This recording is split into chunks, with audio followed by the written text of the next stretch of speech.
Hello friend, I am Ashutosh. और आज मैं लेके आया हूँ विराम चिन्ह। हिंदी विराम चिन्ह।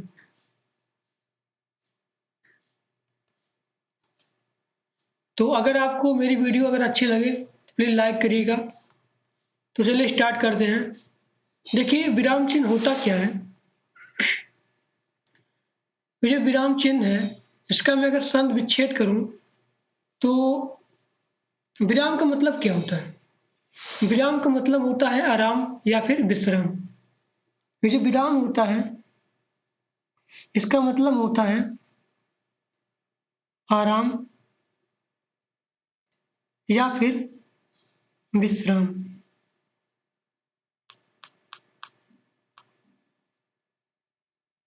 विराम का क्या मतलब होता है, या फिर आराम होता है या तो विश्राम होता है। तो अगर मैं इसका संध विच्छेद करूं कि विराम चिन्ह का संध विच्छेद, तो क्या होता है वी प्लस र प्लस, ये इसका संध विच्छेद होता है। तो कामता प्रसाद गुरु हैं, ये मानक है, ये मानक हिंदी लिखने वाले हैं। ये मानक हिंदी लिखने वाले हैं और इन्होंने ये विराम चिन्ह है, ये जो विराम चिन्ह है, ये जो विराम चिन्ह है, विराम चिन्ह, तो कामता प्रसाद गुरु जी इस विराम चिन्ह को, इस विराम चिन्ह को, इसको ये अंग्रेजी का साया मानते हैं, इंग्लिश का साया मानते हैं। कामता प्रसाद गुरु जी ये अंग्रेजी की साया मानते हैं और इन्होंने बताया है, कामता प्रसाद गुरु जी के अनुसार विराम चिन्ह कितने होते हैं, एग्जाम में आया हुआ है, तो 20 होते हैं। विराम चिन्ह की संख्या कितनी होती है, 20 होती है। जैसे कि पहला मैं अगर स्टार्ट करूं, अल्प विराम,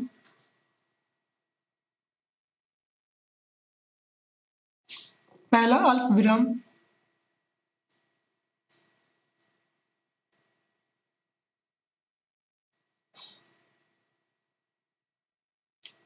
अल्प विराम का संकेत कैसा होता है, ऐसा होता है कामा, जैसे राम,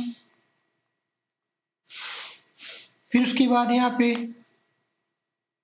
कामा, लक्ष्मण,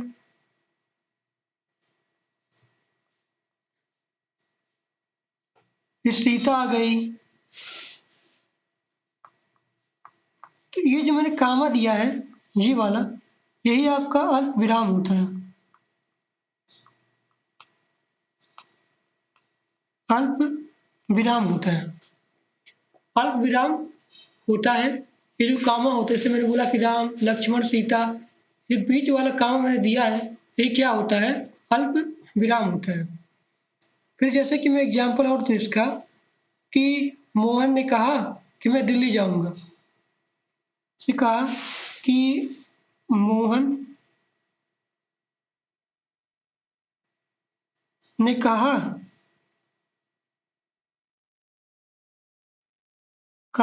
फिर यहाँ आप लगाएंगे कामा, तो यही क्या होता है, अल्प विराम होता है। सेकंड पे आते हैं, अर्ध विराम।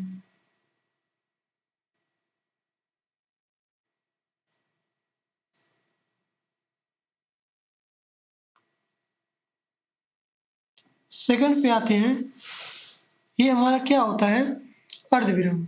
जैसे कि एग्जाम्पल में अगर लूं, बारिश हो रही थी,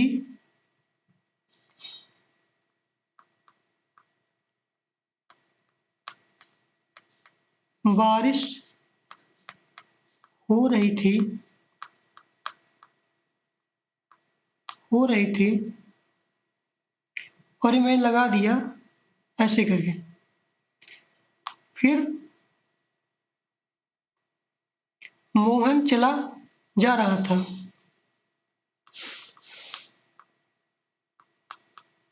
मोहन चला जा रहा था। तो ये हमारा क्या हो गया, ये हमारा हो गया अर्धविराम। बारिश हो रही थी और मोहन चला जा रहा था। ये वाला जो वाक्य होता है, ये वाला, ये मैंने लिखा यहाँ पे, इसे ही कहते हैं अर्धविराम। ठीक, तो आपको मैंने दो चीज बताया कि अल्पविराम क्या होता है और अर्धविराम क्या होता है। और अगला आता है, तीसरे नंबर पे आता है उपविराम।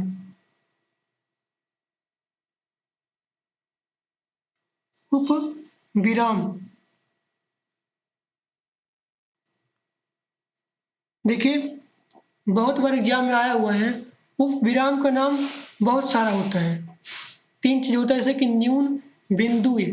न्यून बिंदु होता है, एक अपूर्ण विराम होता है, इसका नाम और होता है एक अपूर्ण विराम।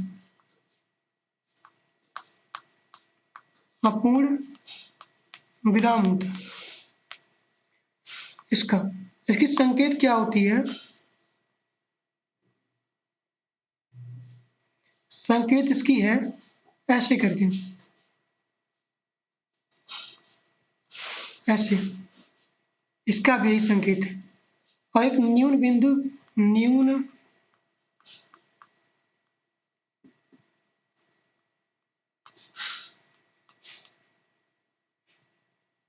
ये भी इसी का नाम है। इन तीनों का संकेत यही है, उपविराम का, अपूर्ण विराम का, न्यून बिंदु बिंदुई का, इस सभी का विराम यही होता है। तो आइए हम तीसरा का एग्जाम्पल देखते हैं, किसका उपयोग कैसे होता है, कहाँ होता है।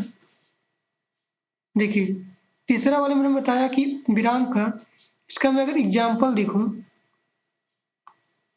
अगर मैं इसकी एग्जाम्पल देखूं, इसे लिखा रहता है हिंदी का विकास। हिंदी का विकास।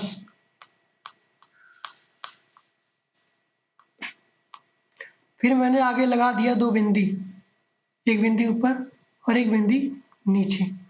तो यही हमारा क्या हो गया, ये वाला, इसी को हम कहते हैं उपविराम। उपविराम,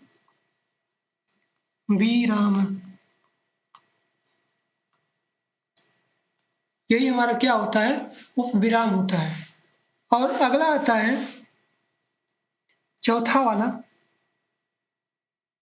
पूर्ण विराम।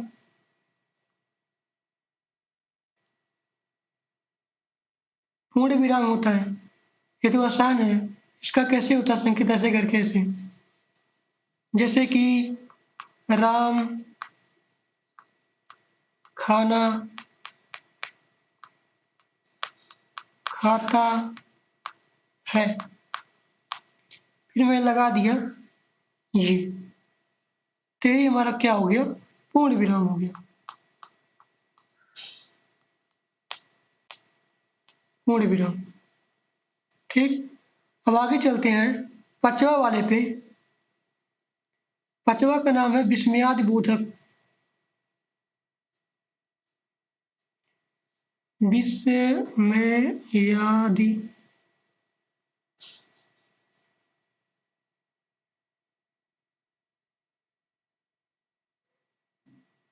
विस्मयादि बोधक, इसका संकेत देख लीजिए। इसका संकेत ऐसे होता है, ऐसे करके, जैसे कि अगर एक एग्जाम्पल में लो इसका, तो इसका एग्जाम्पल क्या होगा कि वाह वाह वाह।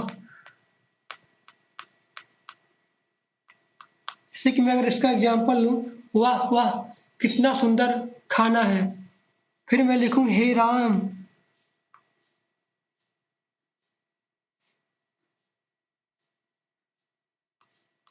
हे राम, तो ये वाला विस्मयाद बोधक का चिन्ह हो जाता है। ये सब, ये सब। छठवां आता है, छठवां क्या आता है, काक पद। ये आप ध्यान से देखिएगा, काक पद वाला। काक पद,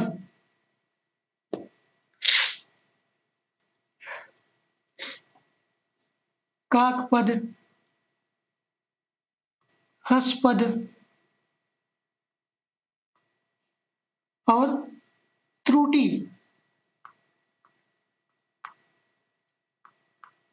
और क्या है? त्रुटि। अगर कोई बोलता है काकपद,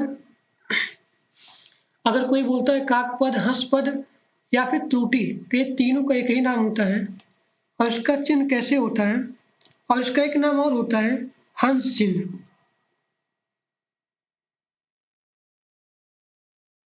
हंस चिन्ह। इसका संकेत कैसे होता है? सिंबल कैसे होता है? ऐसे करिए, जैसे कि मैंने एक वाक्य लिखा, छठा वाला एग्जाम्पल में दे रहा हूं, इसी काकपद वाले का, काकपद। इसका मैंने एग्जाम्पल दिया कि मेरा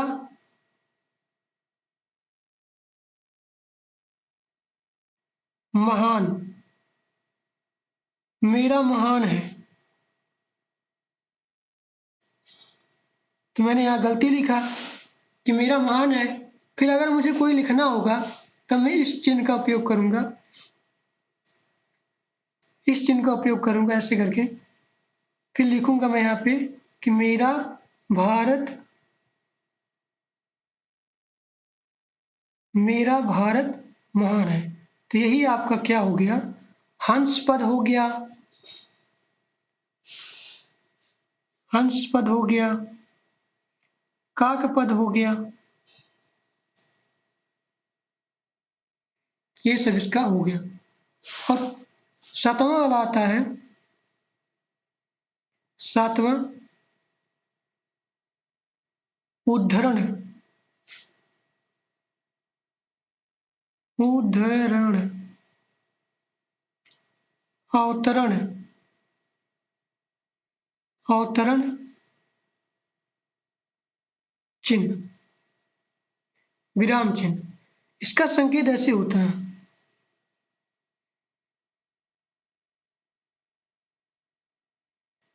ऐसे,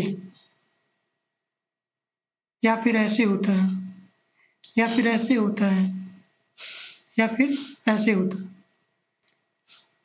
अब इसका मैं एग्जाम्पल अगर दूं, इसके कहने का मतलब है उद्धरण चिन्ह वाला, कि जब हम किसी कही हुई बात को ज्यों का त्यों उतार देते हैं, जब हम किसी कही हुई बात को ज्यों का त्यों उतार देते हैं, तो हमारा उद्धरण चिन्ह या अवतरण चिन्ह, या उद्धरण या फिर अवतरण। जैसे कि एग्जाम्पल है कि तुम मुझे खून दो, मैं तुम्हें आज़ादी दूंगा। तो यानी कि मैंने सुभाष चंद्र बोस बोलकर जो डायलॉग है, मैंने सीधा बोल दिया, मैंने उसको अपनी भाषा में नहीं बोला। तो वहाँ पे उद्धरण चिन्ह का प्रयोग करते हैं। इसका एग्जाम में आया हुआ है कि किस चिन्ह का प्रयोग हम ज्यों का त्यों, यानी कि किसी कथन को ज्यों का त्यों उतार देते हैं, तो उद्धरण में। आठवां वाला आपका आता है योजक चिन्ह। आठवां में आता है योजक चिन्ह।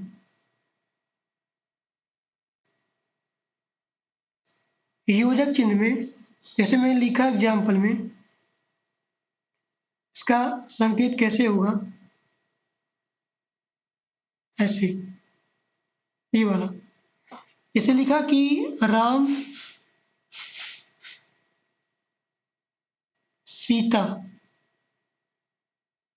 तो छोटा सा मैं लिख दिया यहाँ पे, यही वाला।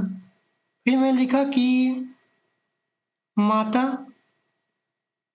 और पिता लिखा, तो इसके बीच में जो भी मैंने ये चिन्ह लगाया है, ये इसका हो जाएगा।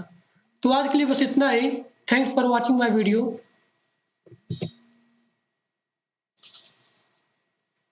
कल हम इसको देखेंगे।